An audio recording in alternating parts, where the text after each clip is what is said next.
Сайн мэцхэн хүмүүс үзэгчтэй тав хүн цагаан марцгааж байна уу? Монголын дагтлаг цаг үрд мэдээлэл хөтөлбөрийнхөө баасан гарагийн дугаарыг үзүүлж байна. Одоо тав хүн хөтөлбөрийнхөө тавьж агуулгыг танилцуулъя. Хотын гэр хорооллыг дахин төлөвлөж орон сууцнаас ялгаагүй дэд бүтцтэй болох хотын даргын амлалт мөрийн хөтөлбөр хизээ хэрэгжихийг иргэд хүлээж байна. Гэхдээ нийслэлийн гэр хорооллыг дахин төлөвлөх нь иргэдэд ямар ашигтай байх вэ? Тэд энэ талаар мэдээлэлтэй байна уу? Ямар мэдээлэл баг? Мэдээлэл жоохон дутмаг байгаа л да би. Монгол хүний үнэлэмт сэдвээр вакцинтай холбоотой цуврал сурвалжлага өнөөдрийн цагийн хүрээр үргэлжлэнэ. Вакцин тарьснаас гэр хүүхдийн өвчин бол одоо илүү хүчтэй хурцуул илэрсэн. Тэгэхээр 1.5 тэрбум долларын бондыг ямар чиглэлийн хичнээн төсөл бүтээн байгуулалтад хөрөнгө оруулахаар судалж байгаа тухай асуудлаар засгийн газрын тэргүүн өнөөдөр улсын хурлд мэдээлэл хийлээ. Нийслэлийн агаарын бохирдлыг хэмжих суурин харуулууд төхөөрөмжөөс өнгөрсөн жилийнхтэй харьцуулахад хотын утаа буурсан эсэх талаар мэдээлэл авлаа. Японы улсын судлаачид хорт тавдрыг саармажуулах үүсмэл эсийн технологиг гаргаж авснаа танилцууллаа. Энэ жилийн хувьд Азийн улс орнуудын эдийн засаг 7% өсөлттэй байна гэсэн төлөвийг Азийн хөгжлийн банк гаргажээ. Том Чалтан гэрлийн төрийн ордны өсөлтсөн мэдээ сурвалжлагаар хөтөлбөр эхлүүлээ. Улсын хурлыг гишүүдийн эрс бүрдээгүй байдлаас сумаарч чуулганы үдээс өмнөх нэгдсэн хуралдаан хийж чадсангүй.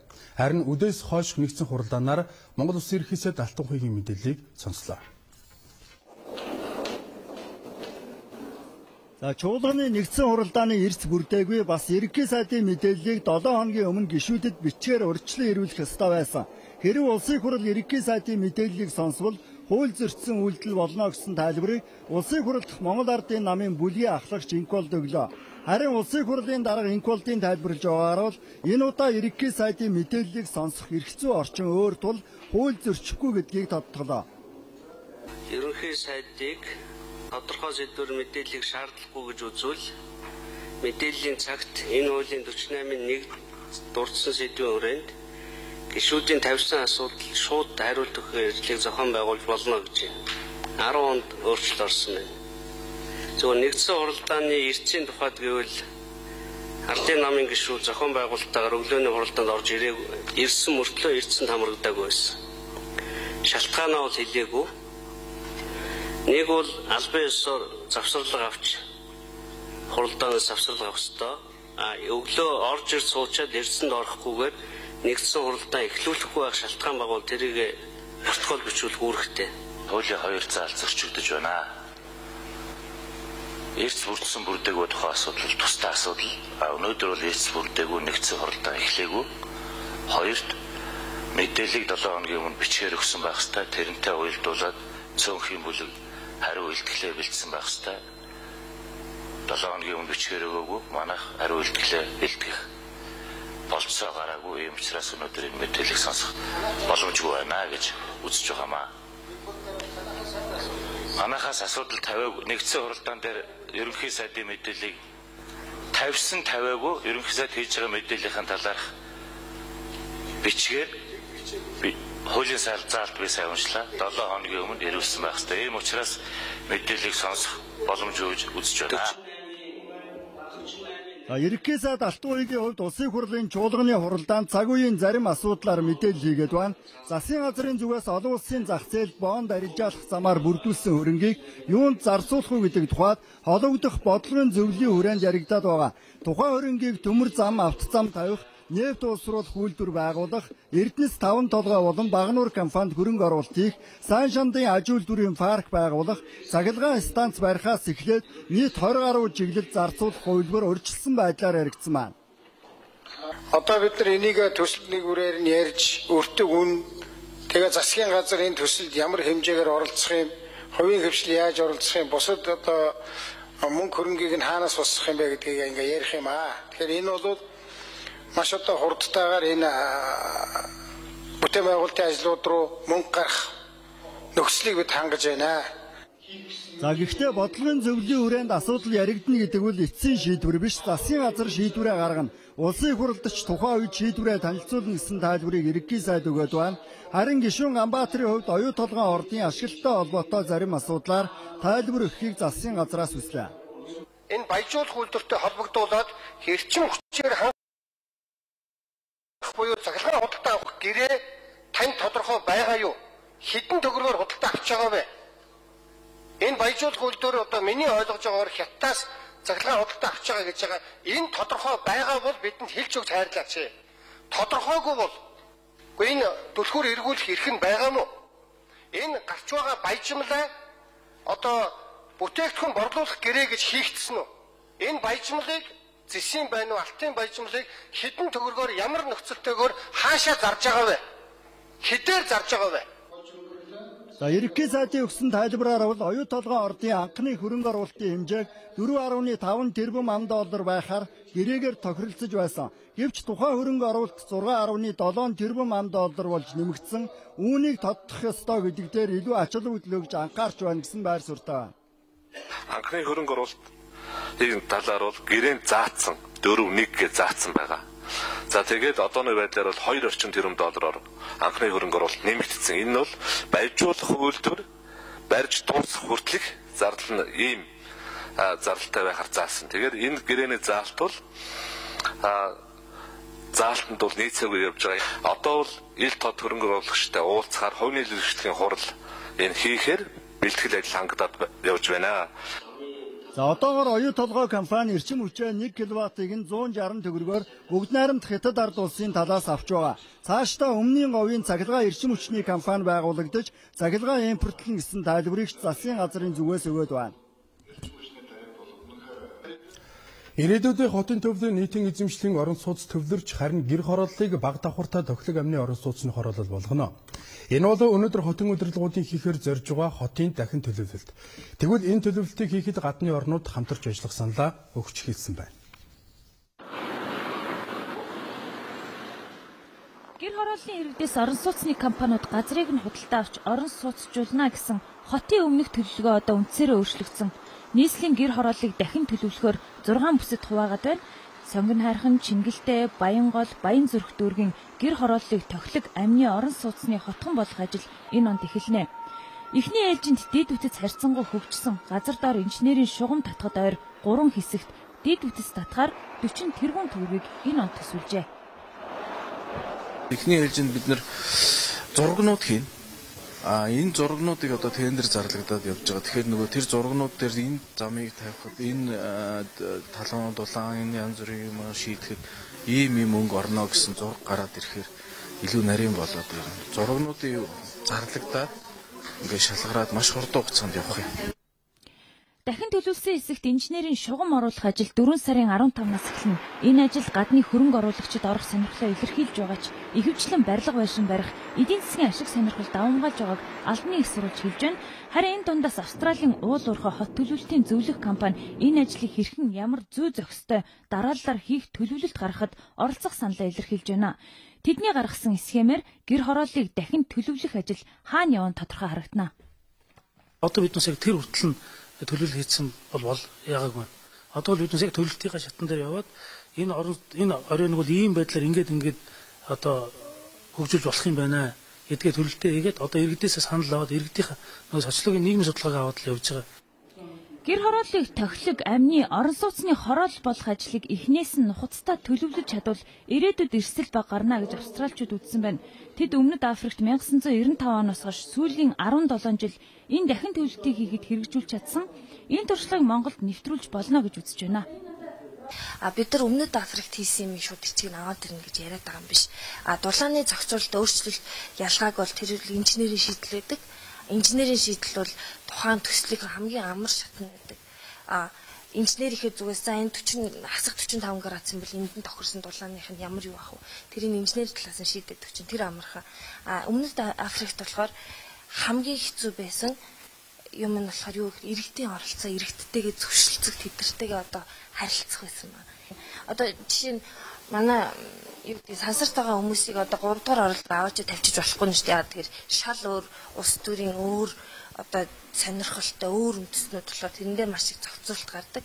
Тэрийг болохоор бид нар яаж Монголд тусгаж байгаа гэхээр манай хүмүүс өөрсдөө газраа эзэмшдэг. Энэ хүмүүстэйгээ сайн зөвшөлтсөд ярилцаад хотынхоо ерөнхий төлөвлөлтөд сайн танилцуулаад ярьсан байхад бол энэ одоо шийдэгдэх бүрэн боломжтой. Замбраагүй барьсан хотыг дахин барьж эхэлсэн олон улсын туршлага бараг байхгүй. дэлхийн ихэнх орнуудын хот төлөвлөлт 100-аас 200 жилийн өмнөөс эхэлсэн байдгаа гэж энд ярьлаа. Хамгийн гол нь энэ ажилд дэд үтцийн асуудлыг төр хариуцах ёстойг онцолж байна. Зарим зүйлийг бол мөнгөөр үнэлж болохооргүй их үнцэнтэй байгаа л та. Жишээлбэл энэ хөрсний бохирдлоор дамжаад Монгол Улаанбаатарын цэвэр ус хэрэг бохирдох юм бол энийг бол яг байгалийн гамшигч юм уу том гамшигтай зөрчил. Тэгэхээр иймэрхүү асуудлуудыг сэргийлэх үүднээс бол энэ төр зайлшгүй мөнгө гаргах ёстой. Гэр хорооллын дэд үтцийг төр өөрөө зохицуулж чадвал дээр нь барих байшин савыг гадны хөнгөлөлтөө зэлээр шийдэж болно гэж үзэж байна. 40 сая хүн амтай Өмнөд Африкийн бүх хотыг дахин төлөвлөсөн Австрали компани 1 сая хүнтэй нийслэл хотыг олон улсын жишгт нийцсэн тохилог хот болгоход 6 жил хангалттай гэж үзэж байна. Австралийн Wave компанийн хувьд Өмнөд Африкийн бүгд найрамдах улсад гэр хорооллын дахин төлөлтийг хийгээд гар бие оролцсон юм байна. Яг одоо миний ард бол Өмнөд Африкийн бүгд найрамдах улсын Цуаны хотын нэг дүүргийн зураг байна. За энэ дүүрэг бол уртаашаа 10 км, за өргөөшөө бол 5 км газарт нэг дүүрэгт бол 100-аад мянган гэр хорооллын өрх амьдардаг юм байна. За энэ дүүргийн дахин төлөлтийг яаж хийсэн бэ гэхээр эхлээд энэ дүүргээ бол ерөнхийдөө 5 хэсэгт бүсэд хуваагаад эхний нэг бүсийг нь бол тогтчуулаад тоглог амны орон сууцаар тогтчуулж, за эндээ бол бусад одоо хэсгийнхаа иргэдийг нүүлгэн шилжүүлж түрээсээр амьдруулах зэрэгээр шийдээд за бүхэл бүтэн нэг дүүргийг дахин тогтчулсан юм байна. Энэ туршлагыг Монголд хэрэглэж болно гэж гадны мөрчлөлтнүүд үзэж байна. Хотын гэр хорооллыг дахин төлөвлөхөд 1.5-аас 2 тэрбум ам доллар шаардлагатай гэсэн урьдчилан судалгаа гаргажээ. Үүнийг 6 жилд хуваахад 1 жилд 250 сая ам доллар ногдож байгаа юм байна. Энэ мөнгөний цаана Монгол хүний эрүүл мэнд, амьдралын нөхцөл боломж сайжирна гэд ирээдүйд мөнгөөр үнэлэгдэшгүй олон асуудал шийдэгдэнэ гэж гадны мэрэгчлэнүүд зөвлөсөн байна. Гэр хорооллын төлөвлөлтөд холбоотой мэдээ сурвалжлагыг цааш нь үргэлжлүүлье. Нийслэлийн гэр хорооллыг дахин төлөвлөж, гэр хорооллыг орон сууцнаас дутахгүй дэд бүтцтэй болох хотын даргын мөрийн хөтөлбөр том амлалтыг хизээ биелэх вэ гэсэн хүлээлт иргэдийн дунд байна. Дахин төлөвлөлтийг иргэд дэмжиж байгаа ч харин энэ асуудлаар мэдээлэл дутууд өлмөг байна.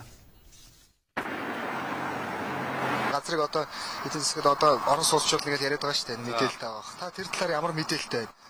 Нэх мэдээлэл алгаа телевизээр явах яаж явж бас хийгээсэй л гэж л бодож байна. Газрыг тэгэл байраар ирсэн сайлж өгнө гэлээ тэгэл тэр хашаанд чи өвчнөө л айлууд байгаа шүү дээ. Тэгэхээр тэр бусд нь яахын газаргүй улсуудны хаа бас мэдээ. Юу л хацаа хөтлөө гэж бодож шүү дээ. Барилга орнос байсан ч гэсэн айлууд ч гэсэн тийм үү дээ. Тэгж бодож байна. Хайр мэдээлэл хаанаас мэдээлэл авах интернет ирээс судалж үзсэн. Би сайн төр үзээгүй л байна л да. Хонт бол мэдээлэл жоохон дутмаг байгаа л да би. Сонсоогүй л байгаа. Ямар ч мэдээлэл байхгүй шүү дээ. Энэ бол одоо тэр хүмүүсийн яриад байгаа нэр нь хэв зэрэг боломжтой зүйл бол таны хувьд боломжтой шүү дээ. Энд чинь татаад өгчөд бид нар одоо амьдрал дагахаас ашигтай хэрэгтэй шүү дээ.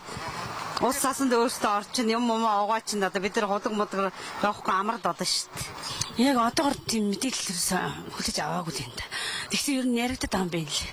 Энийг харин мэдээллийг харин бүр сайн төгөөх хэрэгтэй. Тэгжил биш хүмүүс ойлголттой болсон шүү дээ. Одоохондоо яг мэдээлэл байхгүй. Одоохондоо нэг мэдээлэл авсан байхгүй л шүү дээ. Гэхдээ татна гэдээ яриад байгаа юм. Уг нь татаад яачвал биднес хэрэгтэй л байх. Тийм ээ. Хагас юм асууслаа. Нарийн учрыг мэдэхгүй бай.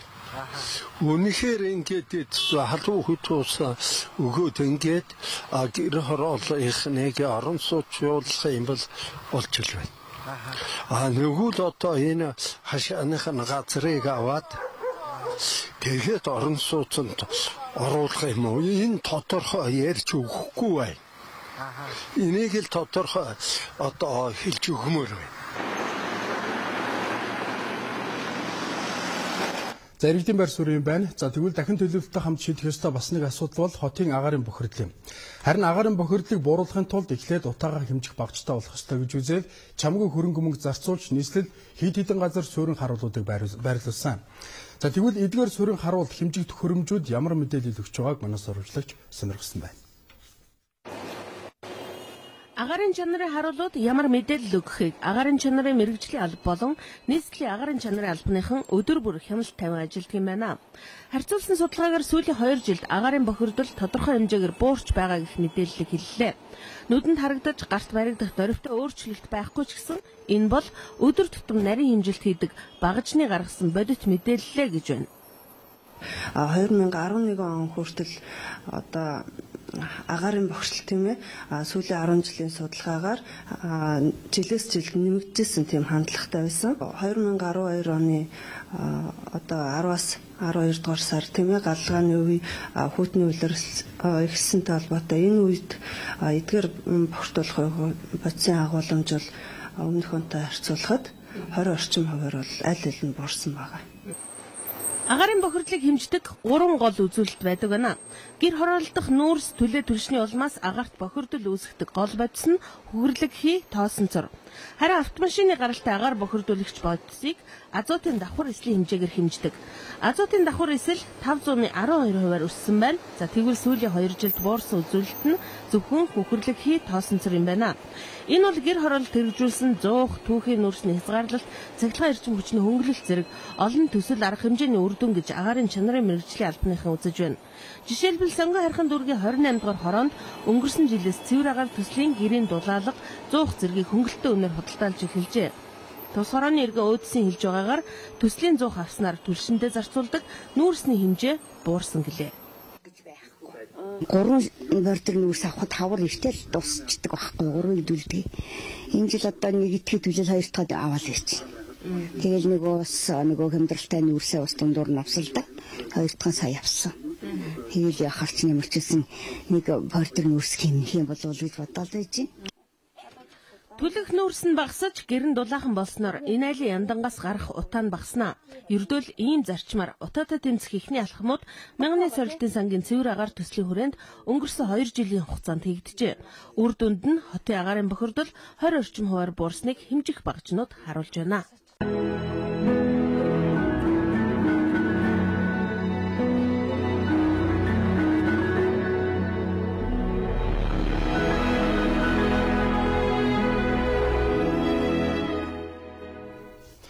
Монголын мэдээ агентлагийн бэлтгэл үзүүлдэг цаг үр төлбөрийг үзэж байна. За Монголын мэдээ агентлаг Монгол хүний үнэлэмж сэдвээр эрүүл мэндийн тусламж үйлчилгээний асуудлыг хөндөж эхлээд байгаа.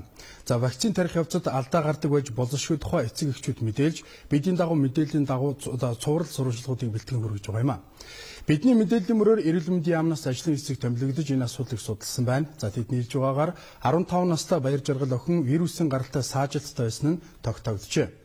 Тэгвэл эмч нар вакцин хийхээс өмнө хүүхдийн эрүүл мэндийн байдлыг судлах ёстой байсан уу гэдэг асуултанд хариулт авахар бид дараагийн сурвалжлагыг бэлтгэсэн юм. Хүүхэд дөнгөж төрсэн цагаас эхлээд 15 нас хүртлээр 6 төрлийн вакцины 17 тунг хийлгэж 7 төрлийн өвчнөөс урьдчилан сэргийлэх ёстой байдаг. Гэхдээ хүүхдийн биеийн байдлаас шалтгаалаад вакцинд хамруулахгүй байх тохиолдол бий. Тухайлбал хүүхэд өндөр халуурч байгаа, ханиад хүрсэн архаг хууч өвчтэй, сарын тэмдэг ирсэн гэд олон шалтгаан байдаг байна. Харин вакцин хийж байгаа эмч нар хүүхдүүдээс өөрөөс нь болон эцэг эхчүүдээс нь зөвшөөрөл авдаг хэсэг нь эргэлзээтэй байгаа юм.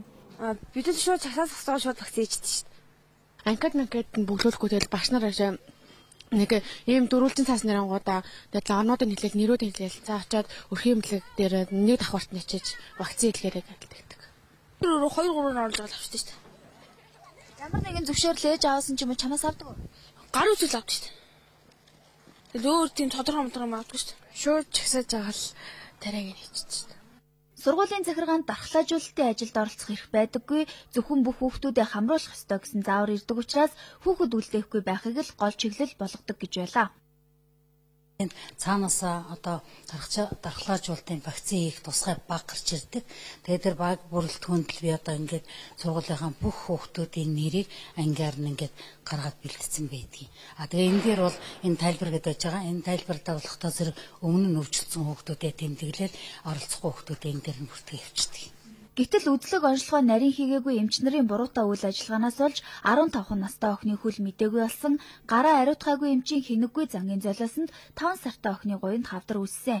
Энэ хариуцлагыг хэн хүлээх вэ? Энэ мэт асуудал цаашид гарсаар байх уу? Энэ асуултыг бид албаны хүнд тавьсан юм а. Вакцин гэдэг бол өөрөө биологийн одоо бэлтгэл. Тэгээд ийм учраас энэ хүүхдэд бол одоо бас манай эмчнэр одоо бас тухайн үедээ энэ хүүхдэд одоо үзлэг сайн одоо бас хийгээгүй нь бол одоо бидний бас мэрэгжлийн одоо алдаа болсон гэж ингэж ойлгож байгаа. Вакцинтай холбоотой асуудал үүссэн 2 аймагт эрүүл мэндийн яамнаас томилсон ажлын хэсэг ажиллаж байгаа. Ажлын хэсгээс гарах үр дүн хүлээж байна гэж яамны мэргэжилт ярьлаа. Зөвхөн вакцинтай холбоотойгоор эрүүл мэндээрээ хохирсон хүүхдийн жишээ нэг бус байгааг олон нийт мэдсэн. Харин цаашид ийм жишээг үргэлжлүүлж хүүхдүүдийг дахин хохироохгүй тулд эрүүл мэндийн салбар хяналтаа чангатгаж хариуцлага өндөржүүлэх хэрэгтэй байгааг олон нийт хүсэж байна. Эрүүл мэндийн салбартай холбоотой мэдээ сурвалжлагыг цааш нь үргэлжлүүлье. Нийслэлийн хамгийн хүн амтай ач холбогдол төвлөрдөг сонгон хайрхан Баянзүрх дүүргүүдийн хүүхдийн түргэнийг өнөөдрөөс эхлэн нийслэлийн яаралтай түргэн тусламжийн төвд нэгтгэлээ. Ингэснээр хүн амд үзүүлэх түргэн тусламжийн үйлчилгээг илүү шуурхай хүртээмжтэй болгох боломжтой гэж үзэж байгаа юм байна. Сонгон хайрхан Баянзүрх дүүргийн яаралтай түргэн тусламж 600 мянган хүн амд үйлчилдэг. Зөвхөн нэг дүүрэгт нь өдөрт хамгийн багадаа 70-аас 80 дуудлага ирдэг. Эдгээр дуудлаганд 2хан машин явдаг байсан гэд бодохоор ямар цаг хугацаанд хичнээн хүлээлт үүсгэж байж дуудлага өгсөн иргэнд анхны тусламж хүрдэг байсан тодорхой гэдгийг эмч нар ярьлаа. 2-3 цаг, 5-6 цаг, 7-8 цагч болдог. Одоо нэг юм хоёр дээр гараад удаан хугацаанд очдог байсан бэлээ. Манайх бол одоо нэг хүүхдийн төрийн тусламж ирж байгаа 3 машин 3 жолоочоос гадна өдөр болгон бол дахиад 7 тэр гарч байгаа. Үндсэндээ бол 10 тэрэг 10 жолоочтой. Зарим нь бол тодорхой хэсэг нь бол совилогчтой гарна. Нэр өглөөнөөс ахуулаад маргааш 24 цаг хүртэл 100 хүүхэд үздэг. 60 хэдэн дуудлага авдаг тийм байсан шүү дээ. Одоо бол зөвхөн дуудлага аваад тэд бас тэд авсан дуудлагыг дамжуулдаг байхгүй тий. Тэгэхээр айгүй хачаалтай байсан. Одоо бол багасна. Баянзүрх дүүргийн яаралтай тусламжийн төв дүүргийн эрүүл мэндийн нэгдлээс 8 эмч ажиллахаар ирж байгаа. Нийт ирсэн дуудлагад эдгээр эмчээс гадна түргэн тусламжийн төвийн эмч нар бас ажиллах учраас эмч мэргэжилтнүүдийн хувьд хүрэлцээтэй байна. Хамгийн гол нь энэ хоёр дүүргийн иргэд хүүхдийн түргэнийг 103 дугаарт залган дуудах ёстойг анхаарууллаа. Анхаарал хандуулж хөтөлбөрт хамтдаа үзэгч та бүхэнд баярлалаа. Дараагийн мэдээ сурвалжлагыг Ариун цэцэг мөнх жаргалмаар бэлтгэжээ. 2013 оныг байгаль орчны боловсролыг дэмжих жил болгон зарлаж байгаагаа байгаль орчин ногоо хөгжлийн яам мэдгэлээ. Байгаль их дэлхийг хайрлан хамгаалах өвгд эцсийн ухаан өнөөдөр хамгийн их өгүүлэгдэж байгаа учраас тэдийнхүү олон нийтийн анхаарлыг хандуулахаар шийдсэн байна. Гол горих булаг шанданд сүү дусаахыг чоргилдог байсан уламжлалт Монгол ухаан алдагджээ. Ундалдаг усанд нь хинэгээ ирээд хор хольж байхад тоохо болсон нь яа харахгүй өнөөгийн бидний эмгэнлээ. Ийм л учраас байгаль орчинтой хамаагүй харьцаж болдоггүй юмаа гэх ойлголтыг энгийн жишээгээр ч гэсэн хүмүүсийнхээ ухамсарт суулгаж өгөх нь байгаль орчин ногоо хөгжлийн яамны энэ оны зорилт болж байна. Манай Монголын ард түмэн бол байгаль экологтойгоо эвсэж ээлтэй ажил үүс эрхэлж амьдардаг ийм баялаг түүхтэй ард түмэн байгаа. Энэ уламжил бол бас алдагдсан тал сүүлийн үед бол байгаа. Бид нар чинь бол хот хүрээ рүү шилжээд одоо уламжиллаа одоо бас одоо мартаж байгаа тал манай залуучуудад хүүхэд залуус бас байгаа.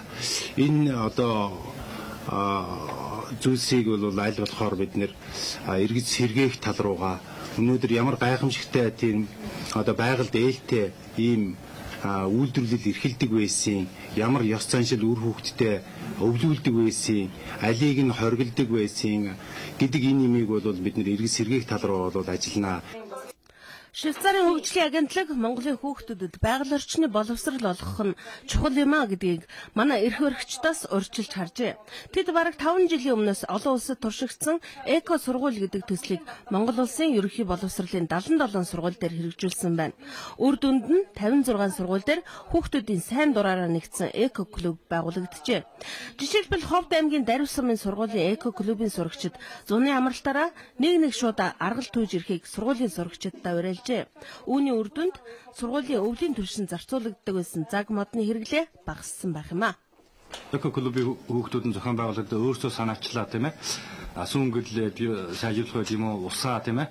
Одоо сургуулийнхаа карантыг одоо засаж янзлах, за цонхоо сайжруулах ч гэдэг юм уу, ногоон байгууламжаа нэмэгдүүлэх, замун улмаар орон нутгийн одоо иргэд эцэгчүүдтэйгээ хамтраад тодорхой хэмжээгээр байгуулж орон нутгийн байгуулалтын асуудлыг шийдвэрлэхэд бол өөрсдийнхөө манлайлалаар санаачлагаар оролцдог. Яг л ийм байдлаар хүүхдүүдэд эко боловсрол олгож харин томчуудад нь хэмнэх хамгаалах аргыг сурталчилна гэж яамныхан хэллээ. Ганц шишээ дуртахад компьютер дээр бичих үсгийн фонтоо багасгах чадвал хэрэг цаас хэмнэж цаана нь хичнээн мод тайрагдахад сэргийлж болохыг сурталчилсан богино хэмжээний видео хичээлийг хэвлэл мэдээлэлээр цацна гэж байна.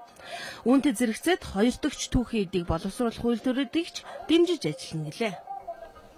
Дахин боловсруулах үйлдвэр гэдэг юм уу? Энэ тал дээр бол манай яам бүхэл бүтэн хилцс байгуулад энэ төрлийн үйл ажиллагаа явуулж байгаа компаниудыг маш их дэмжиж байгаа. Тухайлбал одоо сайн нөгөө Green Awards гэдэг бид нар өнгөрсөн 12 оны ажлыг дүгнээд тэн дээр бол одоо хаягдл дугуйг ашиглаад одоо нөгөө хүүхдийн тоглоомын талбайн шалгавч тийм ээ юу хийж байгаа компаниудыг жишээлбэл урамшуулад тэднийг бас олон нийтэд зарлаад гэх мэтлэн ийм ажлуудыг бол бид нар дэмжиж ажиллаж одоо бодлогоо өөрийнхөө бодлогод бол үйл ажиллагаанд оруулаад ингэж явж байгаа юм би.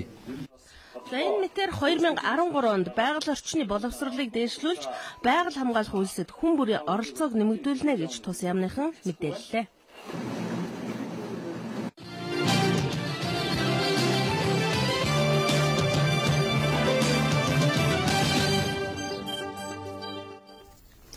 Монголын мэдээ агентлаг цаг үр хөтөлбөрөөр үзүүлж байна. Одоо үзэгчтэй хөтөлбөрийн дараагийн хэсгийг үргэлжлүүлүүлээ авч үзнэ. Өнөөдөр манай улс оюумл бүтээгдэхүүн үйлдвэрлэх даавууга 100% импортоор авдаг. Тэгвэл холцтой болон цэвэр ноосн даав үйлдвэрлэж зах зээлийг хангах боломж бас бидэнд байдгийн байна. Энийг бол ноосн бүтээгдэхүүн үйлдвэрлэгчид хэлдэг юм байна. За эх орондоо давны үйлдвэртэй болох төслийг засгийн газар дэмжүүл 2014 он гэхэд манайх гадаадаас давуу импортлох болно. За түүнчлэн 2030 он гэхэд зөвхөн энэ салбарт 15,000 ажлын байр бий болох бүрэн боломжтой юм байна. Манай улс эхний ээлжинд дунджаар 2.5 сая тууш метр давуу үйлдвэрлэнэ гэж төлөвлөсөн байна. Үүнийхээ 1.3 сая тууш метрээр нь ерөнхий боловсролын сургуулийн 520 мянган сурагчийн дөрөвд хувьцыг үйлдвэрлэн түүнчлэн цэрэг цагдаа батлан хамгаалах салбарын алба хаагчдын хувьцанд 300 мянган метр давуу нийлүүлэх боломжтой. Харин үлдсэн 900 мянган тууш метр давууг өргөн хэрэглээний өдөр тутмын бараа бүтээгдэхүүн үйлдвэрлэхэд зориулна гэж төсөөлж байна. Манай салбарын эрдэм шинжилгээний байгууллага, ихтэй сургуулийн эрдэмтэн багш нар манай холбооны үйлдвэрүүд нэгдээд төслийгээд одоо шинжилсэн засгийн газар өгсөн байгаа. Энэ төсөл маань одоо ингээд дэмжигдээд хэрэгжих юм бол даавууга бид нэр 14 оноос одоо нийлүүлээд ихнэ. Зөвхөн хевс хевсэнцэр эсхий эдлээс гадна даавуу үйлдвэрлээд ихлвэл импортын даавны зах зээлийг хязгаарлан түүнчлэн хүний биед элдв сөрөг нөлөөгүй 100% байгалийн гаралтай гэдгээрээ Монгол давуу талтай. Бид бүхэнд бол өөрсдөө ноос нь байж байна, ноолуур нь байж байна, сарлагын хөвөр нь байж байна. Тэгээд ирэхээр бид бүхэнд энд ажиллах хүч нь байна, бас үйлдвэр нь байна. Тэгэхээр бол импортлж байгаа давуутай бол бас үнэн нь бол өрсөлдөхгүй хэмжээний байна. Дээр нь бол чанар бол яг тэр хүүхдийн стандартыг одоо хангасан одоо тийм чанартай одоо ноосных нь орц одоо 60% тэтгэх нь 40% гэх юм бол яг тэр стандартыг хангасан ийм давуу хийх боломжтой болсон. Харин салбарын амнаас давуу үйлдвэрлэх аж ахуйн нэгжийг дэмжих үйлдвэрлэлийн тоног төхөөрөмжийг оруулж ирэх ажлыг эхлүүлсэн гэлээ. Өнөөдөр манад давны үйлдвэрлэлд зориулсан нарийн ноосон утас эрх үйлдвэр үйл ажиллагаа явуулж эхэлжээ. Яамны зүгээс бол холбож өгөх тэгээд зээл тусламжинд дэмжиж өгөх мөн гадаад улсуудтай харилцахын бодлогын тал дээр нь бол тодорхой хэмжээгээр дэмжиж өгөх үүрэгтэй. Энэ үүргээ бид нар хэрэгжүүлж ажиллана. 2011 оноос малчтад үндэсний үйлдвэрлэл тушаасан хоньны болон тэмээний ноосны килограмм тутамд 2000 төгрөгийн урамшуулал олгож эхэлсэн үр дүнд нь үйлдвэрлэгчид 16200 тонн ноостой олжээ. Өөрөөр хэлбэл улсын хэмжээнд бэлтгэгдсэн ноосныхоо 90%-ийг дотооддоо боловсруулж чадсан гэсэн үг юм а. Энэ бол манай улсад давуу үйлдвэрлэх боломжийг бүрдүүлж эхэлсэн том алхам гэж салбарынхан үзэж байна. Авьяас бэлэг гэдэг хүн бүрт харилцсан адилгүй заяасан байдаг. Хэн нэгэн онцгой гайхалтай дуу хоолойг эзэмшин төрсөн байхад өөр хэн нэгэн зурж бүтээх, урлан бий болох хосгүй чадвартай байх жишээтэй. Гэхдээ энэхүү авьяас бэлгээ хөдөлмөр зүтгэлээр лэтхийн тэжээхгүй бол хийх хоосон зүйл болон өргөддөг. Олон нийтийн дуу хоолой болсон Монголын мэдээ агентлагийн юунуудад мод чулуугаар сэлбэр хийдэг игэл жирийн залууг цагийн үр хөтөлбөртөө онцолж байна.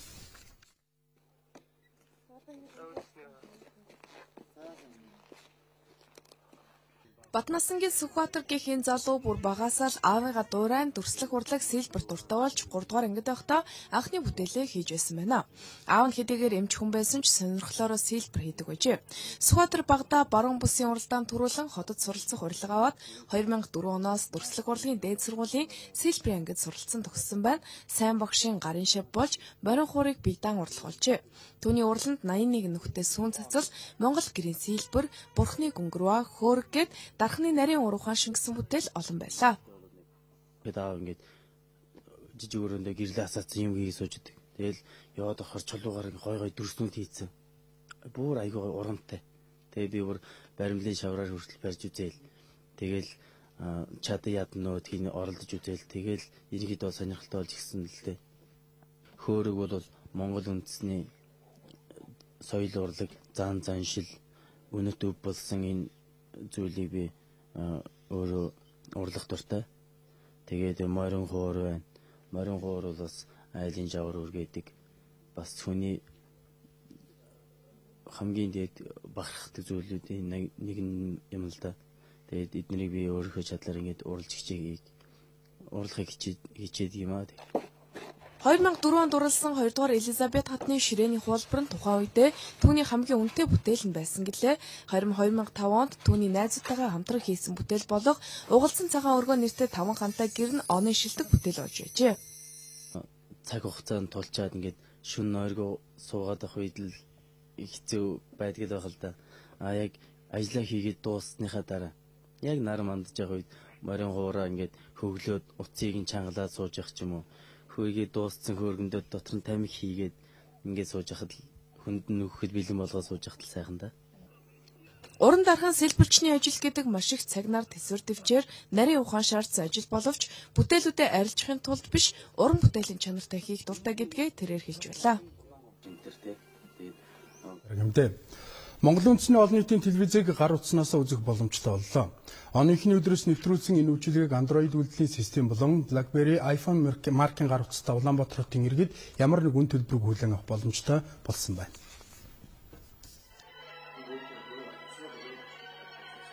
Энэ харагдаж байгаа жижиг хүлээн авагчийг үзэгч та гар утсандаа сурлуулснаар Монголын үндэсний олон нийтийн телевизийн бэлтгэн хүргэдэг мэдээлэл, нийтлэл нэвтрүүлгийг цаг тухайд нь хаач явсан хүлээн авч чадах юм а. Оны эхэнд нэвтрүүлсэн Монголын үндэсний олон нийтийн телевизийн энэ дэвшил араасаа өөр олон техник технологийн шинжилэл дагуулах юм байна.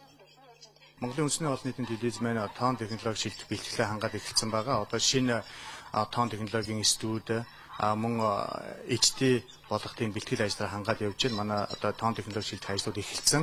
Явандаа бол тэр HD форматаар дууд өрсний чанартай гаргах тийм ажлын төлөвлөгөө 13-14 ажлын төлөвлөгөөнүүд байгаа. Тэгээд манай удахгүй Монголын үндэсний олон нийтийн телевиз маань дууд өрсний өвч маш хамгийн гоё гаралтай телевиз болох байх болно. Жижиг хүлээн авагчийг суйрлуулах хэсэг нь үзэгч таны гар утасны маркаас шалтгааллах юм байна. Өнөөдрийн байдлаар Улаанбаатар хотод энэ үйлчлэгийг сонгосон 100 үзэгч аль бие ёсоор бүртгэгдээд байгаа. Харин бүртгэлгүй хүлээн авч үздэг 6000 орчим хэрэглэгч байдаг гэсэн судалгааг TV Mobile үйлчлэгийг нэвтрүүлэхээр ажиллаж байгаа UBDMB компаниас гаргажээ. Тэр үүрэн телефон одоо анх яаж өргөжсөн тэлжээс яг тэрнтэй адилхан. Бид нар антен зоосон тэр газар үздэг болоо л явна. Улаанбаатарт бид одоо үзүүлдэг болоо дараа нь дахин Эрдэнэт гэдэг чим аймгийн төвөд одоо сум бригад гал ингээл явдаг. Яг энэ зарчмаар л явна. Манай компани хаана антенна зооно хаана сигналаа цаснаа тэнд л одоо мобайлыг үздэг. Ийм л болох юм. Гар утаснаас гадна автомашины таблет дэлгэц, зориултын мини телевиз зэрэг төхөөрөмжүүдээр сигналаа хүлээн авч телевизээ үзэх боломжтой юм байна. Манай улсын хувьд TV Mobile үйлчлэгийг нэвтрүүлсэн дэлхийн 13 дахь улс болж байна.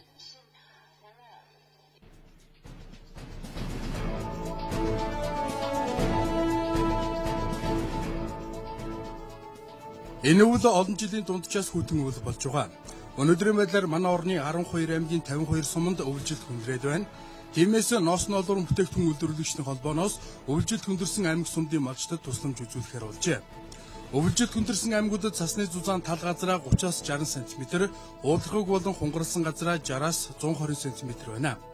Тиймээс мал бичээрлэх нөхцөл хязгаарлагдаж үл хоол муудаснаас ямаа хээл хаяж эхэлжээ. Ноос ноолорын бүтээгдэхүүн үйлдвэрлэгчдийг түүхий дээр хангах нөөц баазуулсан малчдын өвлжилт хүндэрч байгаа учраас энэ чиглэлийн 257 компани тусламжийн үйлсэд нэгдсэн байна. Өнөөдрийн байдлаар манай орны нийт нутаг дэвсгэрийн 80 гаруй хувийн цасан бүрхүүлтэй агуугаас 12 аймгийн 52 суманд өвлжилт хүндэрчээ. Өвлжилт хүндэрсэн нутгаар цасны зузаан 20-60 см, хунгарлаж шуурсан газартаа 60-аас 130 см зузаан нэгтэрч цасан бүрхүүл тогтоод байна. Өнгөрсөн сартай харьцуулбал цасны зузаан нэмэгдэж хүчтэй цасан шуурга шуурч ихэнх нутгаар олон жилийн дудчаас хүйтэрсэн талаар онцгой байдлын ерөнхий газраас мэдээлж байна. 15 аймгийн 55 сумд мал бэлчээрлэх боломж нөхцөл муу байгаа. Цаашид цасны зузаан нэмэгдэж нэгтэрч хатуурвал 17 аймгийн 91 сумд малын бэлчээрлэлт хүндрэхээр төлөвтэй байна. Зэвсэг 40 болон дотоодын цэргийн нөөц бололцоог тодорхой ойлгох зорилгоор цэргийн бүртгэлийг жил бүр явуулдаг. Үүний дагуу өнөөдөр орон даяар цэргийн бүртгэл эхэлсэн. Бүртгэл энэ сарын 22 хүртэл үргэлжилнэ. Энэ жил нийслэлийн хэмжээнд 300 мянган гаруй иргэн цэргийн бүртгэл хамрагдах ёстой юм байна. Эдгээр иргэд хороон дээр очиж бүртгүүлэх боломжтой. Тухайн иргэн өнгөрсөн жил бүртгүүлж ямжаагүй бол энэ жил амжиж бүртгүүлэхийг цэргийн штабаас уриалж байна. Өнөөдөр нийслэлийн Багнуур дүүрэгтээ орон нутгийн сонгуулийн үр дүн хүлээн зөвшөөрөхгүй гэдгийг илэрхийлсэн иргэдийн жагсаал цуглаан боллоо. Цуглааны үеэр орон нутгийн сонгуулийг Багнуур дүүрэгт дахин явуулах тухай шаардлагад 1000 гаруй иргэд нэгдэж гар үсэг зурсан гэж тус түргээс мэдээлж байна. Энэ шаардлагыг Монгол улсын ерөнхийлөгч ерөнхий сайд Улаанбаатар хотын дараа Батүлд болон дүүргийн арчилсан намд хургуулжээ.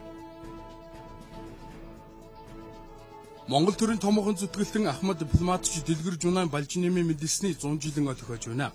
Монгол төрийг төвхнүүлэх хариуцлагатай үйл хэрэгжид 54 жил зүтгэж эх орныхоо 9 аймагаас гадна 3 улс оронд элчин сайдаар тэмдэглэн ажиллаж байжээ. Тэрээр Хөдөлмөрийн Баатар алдар тэхэн одон зэрэг нэр хүндтэй цол тэмдгийг олох санаачлагыг гаргасан нь хүний хөдөлмөр зүтгэлийг үнэлэх хамгийн том алхам болсон гэж түүний үйл хэрэгэд урсагчид онцоллоо.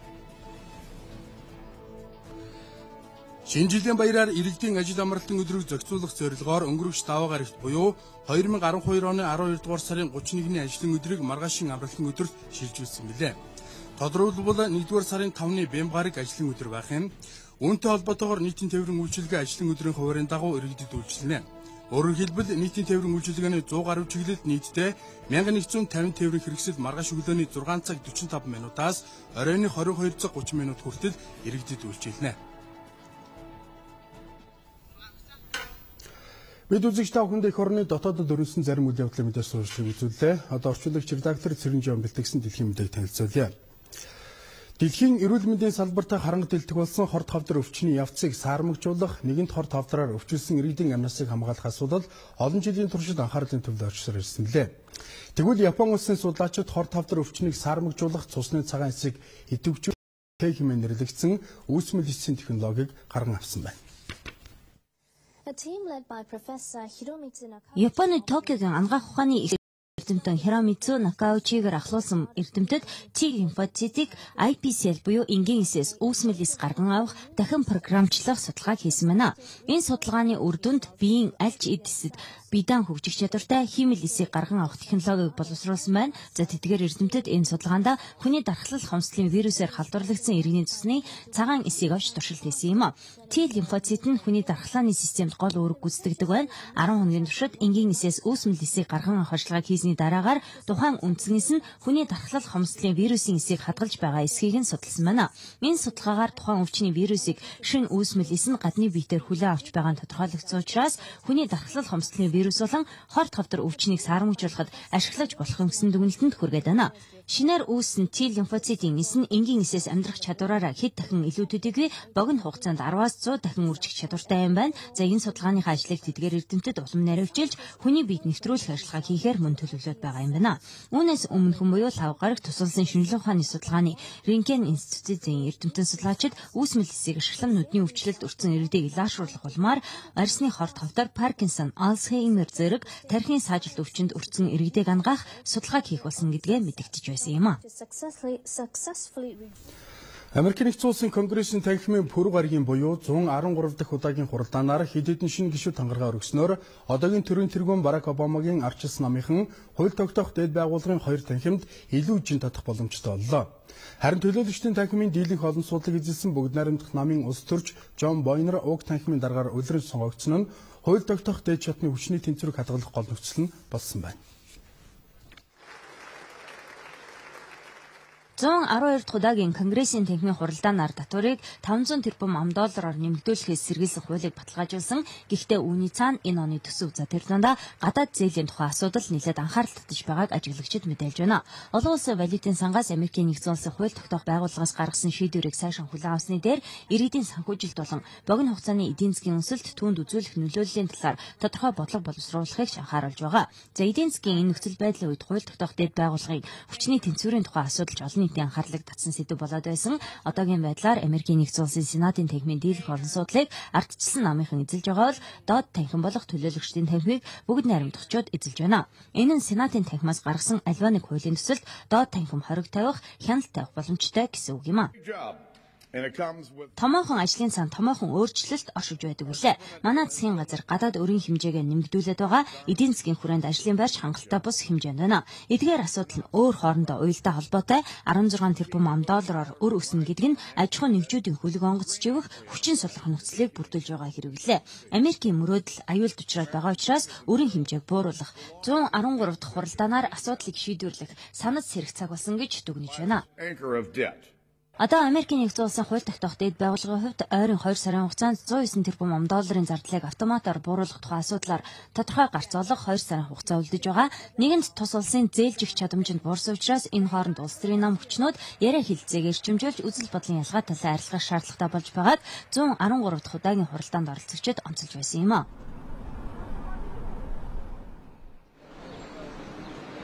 Фолклендийн арлыг Их Британий цэргийн хүчин эзэлсний 180 жилийн ойг тэмдэглэх хүрээнд энэ дайнд оролцож явсан ахмад зүтгэлтнүүд Буэнос Айрес хотод орших Их Британий элчин сайдын яамны гадаа цугларсан байна. Энэ арлын хяналтыг чөлөөлөх тухай хүсэл шаардлагыг Аргентин улсын төрийн тэргүүн Их Британий засгийн газарт гаргасны дараа зохион байгуулагдсанараа онцлог болж байна. За энэ асуудлаар Их Британий засгийн газар Аргентин улсын засгийн газартай яриа хэлцээ хийхээс татгалзаж байгаа учраас энэ чагсаалын үеэр ахмад зүтгэлтнүүд Аргентинд суугаа Их Британий элчин сайд Джон Фриманд захидал хүсэлтэд өргөмөрсөн байна. Энэ асуудлаар тус улсын тэргүүн Кристина Фернандес Guardian сониноор дамжуулан Их Британий гүйцэтгэх засаглалын тэргүүн Дэвид Камерунд нээлттэй захидлын нэгдсэн үндэсний байгууллагын доктор шийдвэрийг хүндэтгэн Аргентинчүүдийн хувьд Мальвина хэмээн нэрлэгдэх энэ арлыг буцаан олохыг хүссэн юм а. За энэ асуудлыг олон удаад хөндлөн тавьж байсан тэрээр уг нээлттэй захидалтай 19-р зууны ичгүүргүй колоничлалын туршлагаар одоогоос 180 жилийн өмнө энэ өдөр Аргентинчууд Лондон хотоос 14,000 км-ийн зайтай орших Мальвины арлыг хүчин давтаж алдаж байсан түүхтэй гэдгийг онцолж үүнийг нэгдсэн үндэсний байгууллагын ерөнхий нарийн бичгийн дарга Бан Ки-мунд мөн илгээсэн юм а.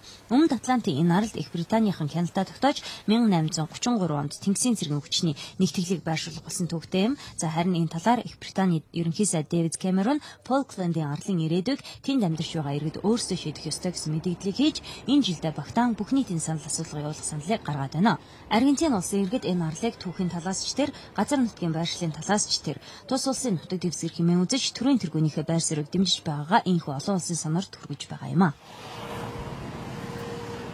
Дэлхийд өргөлжилж байна. Энэ жилийн хувьд Азийн улс орнуудын эдийн засаг 7% өсөлттэй өнөгсөн хэтийн төлөвийг Азийн хөгжлийн банк гаргасан байна. Тус банкнаас хийсэн судалгаагаар манай урд хөрш эдийн засгийн өсөлтөөрөө тэргүүлж, хүн ам эдийн засгийн өсрөнгүй хөгжлөөрөө тэргүүлж байгаа энэ нэтгийг Вьетнам зэрэг улс удаалах хандлагатай байгаа юм байна.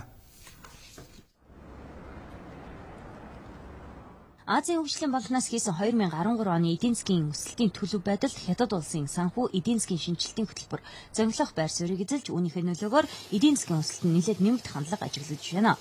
Тухайлбал дэлхийд эдийн засгийнхаа чадвараар 2-дугаарт орж байгаа энэ улсын эдийн засаг энэ жилд 8% өсөлттэй гарахаар байгаа. Харин хөдөлмөрийн зах зээлийн хувьд тэнцвэр алдагдах хандлага байгаагаас шалтгаалan эдийн засгийн өсөлт нь удаашрж бас болзошгүй байгааг мэргэжилтнүүд анхааруулж байна. Харин энэтхэг Вьетнам зэрэг улсын эдийн засгийн өсөлт нь 5-7% хүрч Азийн эдийн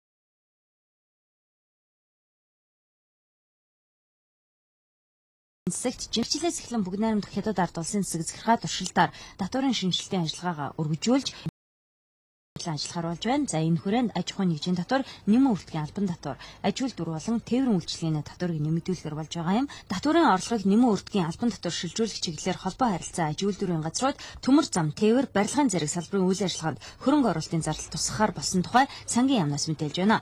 Одоогийн байдлаар Шанхай хотод өнгөрсөн жилийн 1-р сарын 1-ээс эхлэн туршилтын хөтөлбөрийг хэрэгжүүлж эхэлсэн. Ингэснээр татварын ачаалал буурч тээвэр болон иргэний үйлчилгээний чиглэлийн хөгжлийн шат агсан үзүүлэлттэй гараад байгаа юм а. Зөвхөн Шанхай хотод л гэхэд татварыг буруулснаар татварын ачаа дарамт буурч бизнес эрхлэгчдэд 22.5 тэрбум юан буюу 3.6 тэрбум $. Хөнгөлтийг үзүүлээд байна. За үүнийхээ дараагаар Анхуй, Фужиан, Гуандонг зэрэг мужуудад туршилтын хөтөлбөрийг хэрэгжүүлж эхэлсэн бол Бээжин, Шамин, Шинжин зэрэг хотуудад ч хэрэгжиж эхлээд байгаа юм а.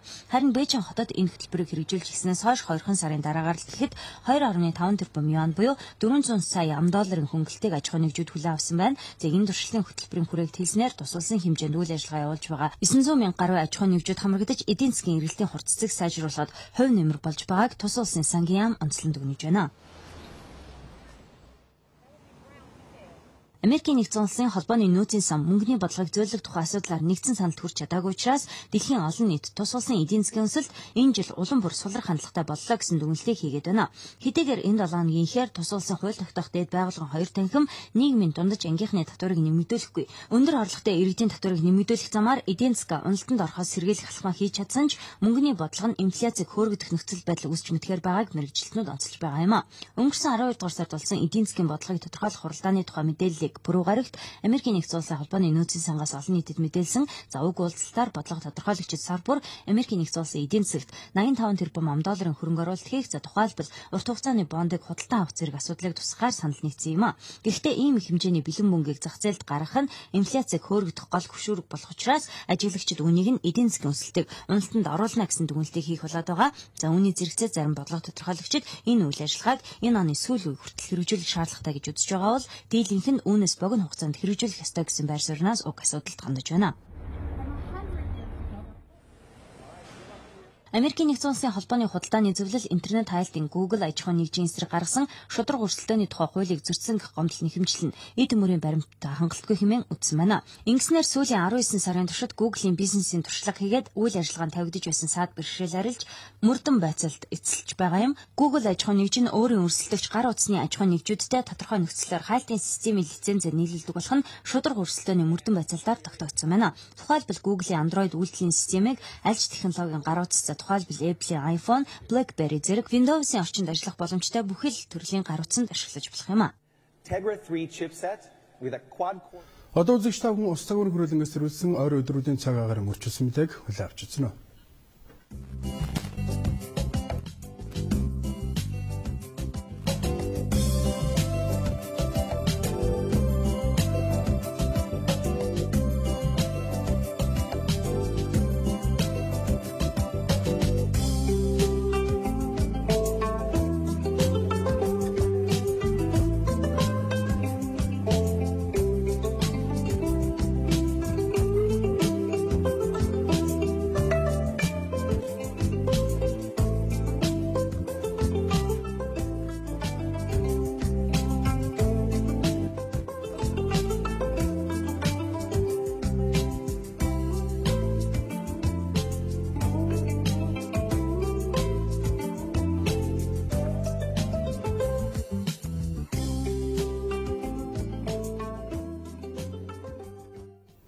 Иргэн үзэгчтэй, Монголын мэдээ агентлаг цагуурд мэдээллийн хөтөлбөрийнхөө баасан гарагийн хэмжээд дугаарыг үзүүлээ. Бидэнд хамтсан үзэгч та бүхэнд баярлалаа.